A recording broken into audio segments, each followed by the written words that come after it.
Wild card entry ಅನ್ನುವಂಥದ್ದು ಕೊನೆಯಲ್ಲಿ ಬರ್ತಿತ್ತು ಎಲ್ಲ ಬಿಗ್ ಬಾಸ್ ಸೀಸನ್ಗಳಲ್ಲಿ. ಆದರೆ ಈ ಬಾರಿ ಅದೊಂದು 3ನೇ ವಾರಕ್ಕೆ ಬಂದ್ಬಿಡ್ತು ಅನ್ನುವಂಥದ್ದು. ಎಲ್ಲೋ ಒಂದು ರೀತಿ ನೀವು ಹೇಳಿದಾಗೆ ಫ್ಲಕ್ಚುಯೇಟ್ ಆಗ್ತಾ ಇದೆ ಅನ್ನುವಂಥದ್ದು. ಯಾಕಂದ್ರೆ ಜಗದೀಶ್ ಅವರು ಔಟ್ ಆದ್ಮೇಲೆ ರಂಜಿತ್ ಅವರು ಸಹ ಈ ರೀತಿ ಆಕ್ಚುಲಿ ಹುಚ್ಚ ವೆಂಕಟ್ ಅವರು ನಿಮ್ಮ ಸೀಸನ್ ಇದ್ದಾಗ ಆ ರೀತಿ ಒಂದು ಸೀಸನ್ 3 ನಲ್ಲಿ ಇದ್ದಾಗ ಆ ರೀತಿ ಆಗಿತ್ತು, ಎಲ್ಲೋ ಮ್ಯಾನ್ ಹ್ಯಾಂಡ್ಲಿಂಗ್ ಮಾಡಿ.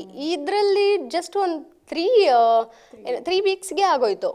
ಬಟ್ ನೀವು ಅದನ್ನು ಒಂದು ನೋಡಬೇಕು, 3 ವೀಕ್ಸ್ಗೆ that person that Jagadish sir ಅವರು 3 ವೀಕ್ಸ್ನೇ ಅಷ್ಟು ಒಂದು ಲೈಕ್ ವೈಬ್ರೆಂಟ್, ಅಷ್ಟು ಒಂದು ರೆವಲ್ಯೂಷನ್ ಕ್ರಿಯೇಟ್ ಮಾಡಿಬಿಟ್ಟು ಹೋಗಿದ್ದಾರೆ. So that's a good impact.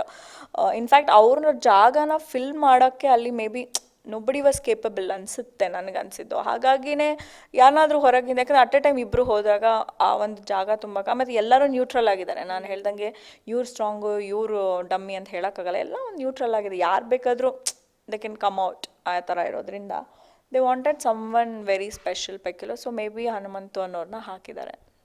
May be ಏನಾದರೂ ಮತ್ತೆ ಜಗದೀಶ್ ಅವರು ವಾಪಸ್ ಬರಬೇಕು ಅಂತ ನಿಮ್ಗೆ ಅನ್ಸುತ್ತಾ? He's a show stealer. Because ನಾನು ಅವ್ರದ್ದು ಕೆಲವುದೆಲ್ಲ ಟ್ರೇಲರ್ ನೋಡ್ತಾ ಇದ್ನಲ್ಲ, ಲೈಕ್ ಅವ್ರದ್ದೇ ಪ್ರೊಮೋಸ್ ಬರ್ತಾಯಿತ್ತು, ಅವ್ರದ್ದೇನೆ ಫುಲ್ ಹೈಲೈಟ್ ಆಗ್ತಾಯಿತ್ತು. ಆ್ಯಂಡ್ ಲೈಕ್ ಅದೇನೋ ಹೇಳ್ತಾರಲ್ಲ, ಓವರ್ ನೈಟ್ ಅನ್ನೋ ಥರ ಬಿಗ್ ಬಾಸ್ದು over 2 weeks 3 weeks is somewhere else and it's a good entertain.